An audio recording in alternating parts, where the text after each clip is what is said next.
If you already have a donor-advised fund, you know the drill. Minimum grants, management fees, clunky interfaces that make you feel like you're filing paperwork instead of doing good. GoFundMe Giving Funds is built differently. Zero AUM fees, no minimum grant requirements, contribute cash, appreciated stock, or ETFs. Get the immediate tax deduction receipt, avoid capital gains, and grant on your own timeline. No one's telling you when or how much. Your fund is invested and growing until you're ready to give. And when you are, you can grant to your favorite nonprofits. Already have a donor-advised fund? Transfer it over. We'll cover the Daft Pay transfer fees. And here's what's unique. GoFundMe Giving Funds lets you grant directly to GoFundMe.org, getting cash to people in crisis fast. Backed by the #1 giving platform, investments held securely through Vanguard. Start your giving fund today at GoFundMe.com/giving. That's GoFundMe.com/giving. GoFundMe.com/giving. Tax benefits depend on individual circumstances. Consult your tax advisor. Someone forgot to hit record on the audio. You know, we believe in one takes. We're a one-take band. We're throwing it on anyway. Hey, look at this. It is Car Con Carne, presented by Alex Ross Art, alexrossart.com. Alex Ross is an icon in the comics and graphic novel worlds. The stuff he does, the paintings he creates, the photorealistic art he conjures up of the DC and Marvel superheroes, the things he does with pop culture, absolutely the best in class. And you can see all of his stuff on alexrossart.com. In fact, you can also buy, if you're interested in obtaining a piece, an original from Alex Ross, go to alexrossart.com. I love just leafing through and seeing all of his stuff because it is truly jaw-dropping and the best there is. alexrossart.com. It's Car Con Carne. Let's eat in the car. It's Car Con Carne. And now here's the star of our show, James Van Alstyne.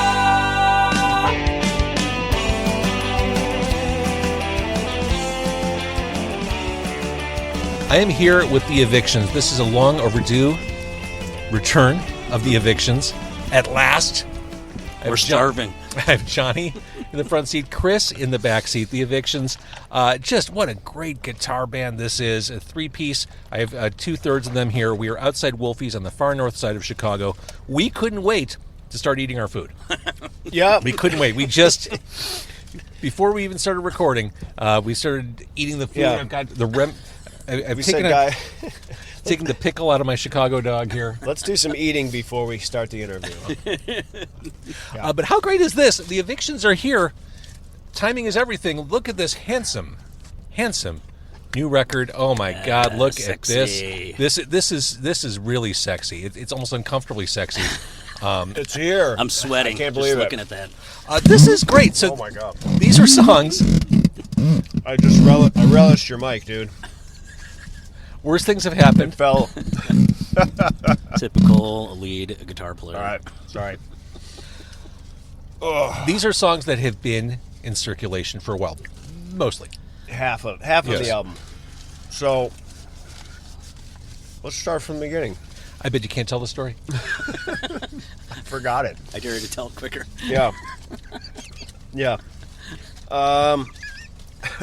We so this record was originally recorded in 2018, and we didn't have a label. We were a new band, and we didn't really have a ton of money to press this ourselves.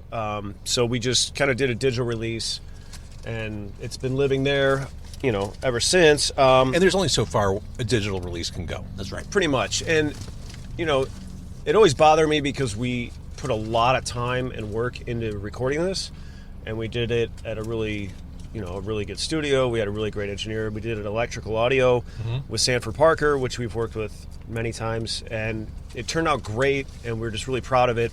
And I wanted that to, be properly presented to people, and everybody always wants that big 12-inch record, and you're just, you're proud of your little child that you created. Well, And for us fans, that's how we can support you. That's right. that too, and just to have something cool at your shows and the whole thing. So we got Diet Pepsi. Another Riff Raff label, which is an indie label run by our buddy Bob that we've known for a long time. He's a touring musician and just a you know, Bob. just a rock guy that does it for all the right reasons, you know. And he's like, I love you guys. Let's do a record. Let's put something out. And we had written an album that we were supposed to record, and the COVID shutdown was a week before we were booked to go in to record a full-length record. So that, along with, you know, everybody... It's unbelievable how many it's stories that exist. Every band has some story like that, and that's absolutely happened to us. So then we just, you know, we had to just eat it for like a couple of years. And in that time... That's when Johnny started growing out his beard. That's right. Yeah. I actually shaved my beard during this period of time. My voice dropped, and we... You know, everything had to kind of restart, and in that time we also started rewriting new material and getting that momentum going, and then we had a new drummer. You know, it was just one thing after another to finally get together. But during that time, I'm like, you know, we have this album that I would love to see get properly put out. And so instead of starting this whole process of recording again and mixing and, you know, what would take probably another 6 to 8 months, I'm like, let's put this out, you know, because it's ready. So we did, and he was like, you know, let's cram this record onto one side and do something. Because your songs cool. are short. Yeah, I mean, they're 2.5 minute kind of fast rock kind of Get punk in, rock get songs. out. Yeah, people Right. got things to do. Well, you know, I mean, the first Stooges album are 7 songs. There's a lot of records that are, you know. But we were able to fit that on one side, and then we agreed that we would take live tracks or rare tracks or something like that and put that on side 2. So I went through, you know, 6 years of live recordings and picked kind of the best tracks that we dug. That were some of them that were already on the studio side, some of them that were unreleased. So we kind of made this half live, half studio record, and it turned out great, you know. It turned out great. Dodged a Bullet is such a great guitar song. This is a guitar band. This is a guitar song. Thanks. I love that. And that's on the cool live riff. side. Yeah, and there's some things that were on a couple of like singles that we had put out during the span between when Chris, you know, joined and when we got this released. So, you know, we tried to just put cool things in there for people that might have already heard the band, but you're getting cool live versions of stuff. Head on Right was the song you did as a split with Mystery Actions. We did, right. We did that as a split with I'd Mystery like to point out Actions. in that was from one of the gigs. I think we played at Liars, and I think I was on the bar running around. I think I ran outside during that solo. So you can use your imagination when you come to see the Evictions. It's a very active band, and we didn't pull any punches on what we pulled for, you know, recording on this record for the live stuff. So Yeah, there's no punch-ins or, you know, it's definitely scars and all. In the live, here's some flubs. the live stuff. But, you know, that's real. I would rather have that than, you know, Kiss Alive that they recorded in, the house where John Lennon lived or whoever lived there at the time. Which song is your Cold Gin? Oh, man. It's probably, didn't they open with Cold Gin a lot? That's right. That was like the opening tune, yeah. So is that Teenage on I think it's TV? Teenage. Yeah. Probably, because back then that was like our go-to opener. That's your Cold Gin? There you go. Uh-huh. Yeah. I love that. Speaking of Liars Club, which Chris just mentioned, he does the full-body immersive performance. That's right. We're recording this on July 24th, July 28th. It is a Friday night. The Evictions, the album release show at Liars Club. Jane Lee Hooker from Brooklyn, amazing band, incredible, Cosmic Kicks. Really looking forward. That's to a show right there. That's a show On a Friday night. You're getting all the rock and roll that you could ever want. That's a summer night of rock and roll. It's rock-packed, and I wouldn't have it any other way. Really looking forward to seeing Jane Lee Hooker because we know a few people in that band, and I know they're going to bring it. And their guitarist played in one of my favorite bands called Bad Wizard that we used to play with back in the day in New York and on tour and stuff. So, super excited. Well, the album, the album looks great. And as we... I'm excited for people to be able to get this thing finally. And by the way, credit to Casey Von Sass, the designer, put together the artwork. It looks so good. It looks job. like what your band should look like in vinyl. I'm really proud of this this record. All right, so this is a black record, black vinyl. And then there's an insert. Insert. So you mentioned that there's a studio side There is. and a live side. Yeah. What does that remind you of? Well, I'll tell you, Johnny of the Evictions. It reminds me of the Fandango album by ZZ Top. Oh, I thought that looked familiar. Oh, wait a minute. We need to talk to Casey. I think he stole that I idea. think he tricked us. Now, this may be lost on later generations, but this is a direct swipe of Fandango, which was one side studio, one side live from ZZ Top. I love this. This speaks to your sense of humor. This speaks to your sense of rock history. That's awesome. And that was Bob from the label's idea, and I thought it was brilliant. But it was just a matter of how can we pull this off. Originally, we were going to try and make the Fandango Cop the cover, but then we thought it would confuse people that didn't know, because we had this other studio record that was done, and I didn't want to shortchange that for the live stuff. So it was really kind of a weird, juggling act to figure out how to present this. Chris has no face. No, I don't. That's true. Oh, it was just hair and beard. Just hair. That's really all you get at the shows. Hair By and the way, beard melded I together. believe that was at the Chop Shop. That was a Chop anyone's Shop. Interested in. I mean, tell me this doesn't scream rock band. I mean, look at this shot. This is a rock Well, band. the flop, Yeah, I mean, that's his profile photo at work. Lead bass. Just a big face leering at you with his mouth open. so, okay, record release show at Liars Club. That means we can get this at Liars. That's right. They're in a giant couple of boxes in my house. I would love to bring them and have everybody buy them. And This is how we Love it support like we do. artists. This is how we take care of you guys. Well, and we're looking ahead to Yeah. the next record, right? We have a whole, like we said before, going into lockdown, we had an entire new set of material, so we need to start working on getting it put out. So this helps contribute to that. Like, you needed to get past this to get to... That's right. Exactly. so we can do something next, I mean, there's songs that we've been playing for almost 2 years that we haven't recorded yet. Just because there were things that we were jamming on, like beginning of COVID, and then we started playing shows again, and they've been on our set ever since, shows started up again. Mm-hmm. So now it's like, all right, Yeah. we definitely worked out the bugs in this tune. Yeah. Feels like we're back in business now. The momentum's brought back. It's funny. Evictions were on the show 6 or 7 years ago. You were a new band. I mean, now you're like Very new. steely scene veterans. You're Yeah, we were such a new band that I think literally when we did the show the first time, we might have only been together for a year, and I think we only had like 7 songs total. I mean, it was really new, which was exciting, but now, Yeah, gallons of whiskey later. yeah, I mean, we've just, Too many late nights to count. we've played a lot of shows, and we just know what, we kind of know what we are. this is the band that gave us Off the Rails, after all. That's right. Live it. Sadly enough. Yeah, wait till you hear the new song titles. Well, this is also the band that gave us What's the Shit Called Love. That's right. That was a good cover for a while, and we did. What else did we do? I'm looking forward to Work, Work, Die. That's going to be one of the next hit That is singles. our newest song. I'm living it. Just keeping it, keeping optimistic. In like some Martha Stewart kind of font, on like a cross Pincushion, stitch thing on your wall. Can that be the cover of our? I think that's a of our great single? idea. Hey, When I take the kids to Michael's to Do you know how to cross stitch? Can you make that for us? a little crafting, And we'll going, take a photo with of the glue it. sticks. Yeah, Work, die. yeah.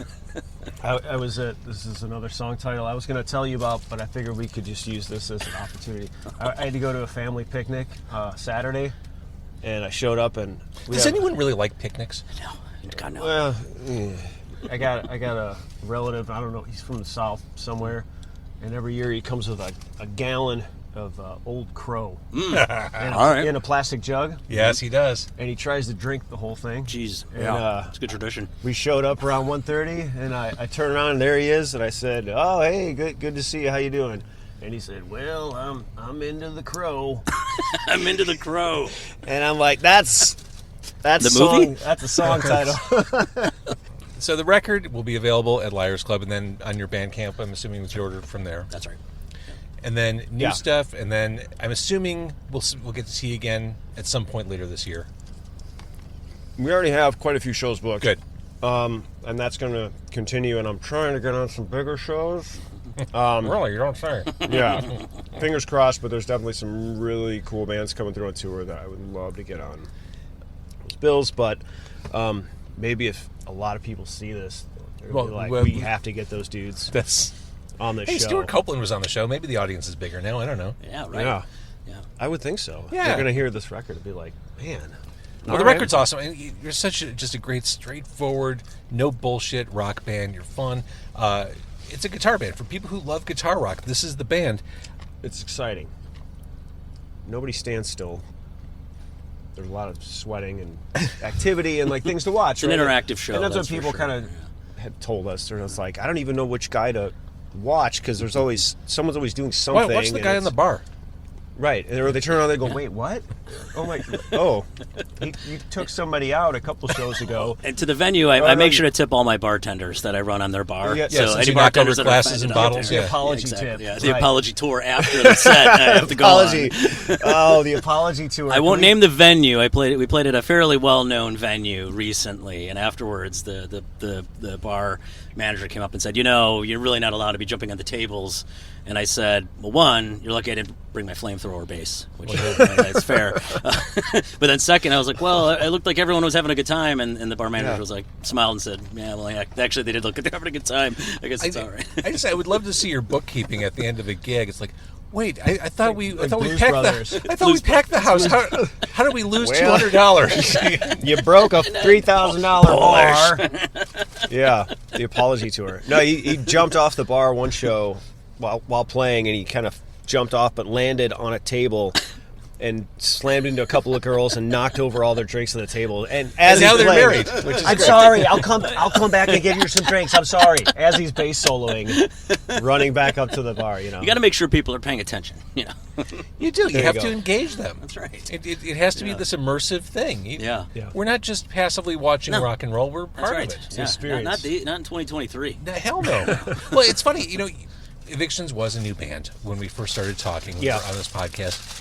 You started a band at a truly awkward time in our shared history, but now, I feel like you're finally hitting your stride in every possible way. Yeah. Does it feel that way to you?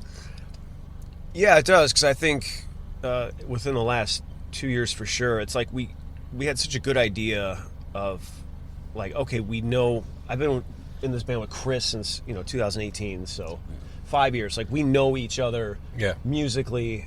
I know where he's at when I bring an idea to the band, and it's, I don't want to say effortlessly, but it's one of those things where I can just be like, here's the thing, are you good? And he's like, I'm good, and we're off, and next thing Let's do the thing. Yeah. Right, like, we'll play a brand new idea, we'll get it figured out and play it once or twice at practice, and then, all right, we're playing a show tomorrow, we're going to play this thing that we barely know, and I might not even have lyrics for, but it's just, we can all fill our kind of spots in what the band is, and we just, for me being a songwriting guy, when you start something new, you don't really know which direction it's going to go, because I like most people, I like a ton of different types of music.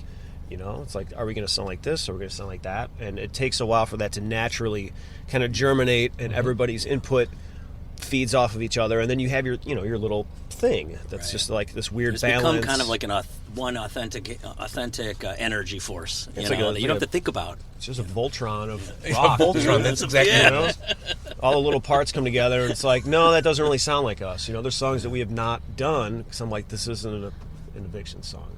And I don't mean that to try to be like pretentious or something, but it's like, there's a thing, and it kind of meets, it checks these boxes, and like that's kind of where we're at. Well, and I'm mostly thinking about, like, is this simple enough for me to run around in a bar and play? It's mostly after a few beers, so that's the formula for me. Yeah, simple but exciting, and still allowing Chris to overplay all over it. And for me to just play the wankiest guitar solo ever over. Listen, I grew up listening to John Entwistle live at Leeds. What do you want? All right. It's like, let's write a 2-minute easy punk rock song, and then just somehow turn it into like the Who overplaying. My Generation. Yeah, bass solo we're gonna do a super wanky guitar solo that doesn't need to be there. And Riccio couldn't be here because he got his wisdom teeth ripped out or some horrible dental surgery yesterday. But I think he's the fastest. He's so fluid and quick and everything, and it's like, this is obviously they played together in Black Actress for years, so they already had that rhythm thing. Yeah. It's just like this weird once that's locked synchronicity. in, Yeah, so he dove in and was like, what? He seems like he's already been in the band for 6 months, you know? It's true. So that kind of helped everything just keep going in the same direction without like, okay, he has to relearn all these things and his style's different or whatever. It was just like, no, I can play that and I can do it even quicker and add more parts to it. And I'm like, okay, well, great. You and Chris do need to be in a band together. Yeah. You know? So again, Liars Club on the 28th, the record release show. This is the record, Yeah. which we can get. We will hear these songs. We'll hear other songs. Friday the 28th at Liars Club. I'm not good at math, but I estimate you could probably fit 30 or 40 Eviction songs into one set. All right. It's like the Minutemen. Right. This ain't no picnic. Right. We could, if we could fit 40 songs So we're into the Crow. on a double album. So, like, is it bad form to ask you about the pedals? About Daredevil? No, because I mean that's what you're gonna hear on all this. And I could eat a stuff. Polish while you guys Yeah, discuss yeah. that. Oh, you didn't eat your food? I'm working on eating meat. Oh, okay. Talk to me, and because obviously I have a lot of musicians who watch or listen. Yeah. Talk to me about Daredevil pedals. That it's been 11 years since I started doing that. I mean, basically, people that don't know, I have been building my own brand of effects pedals for about 11 years.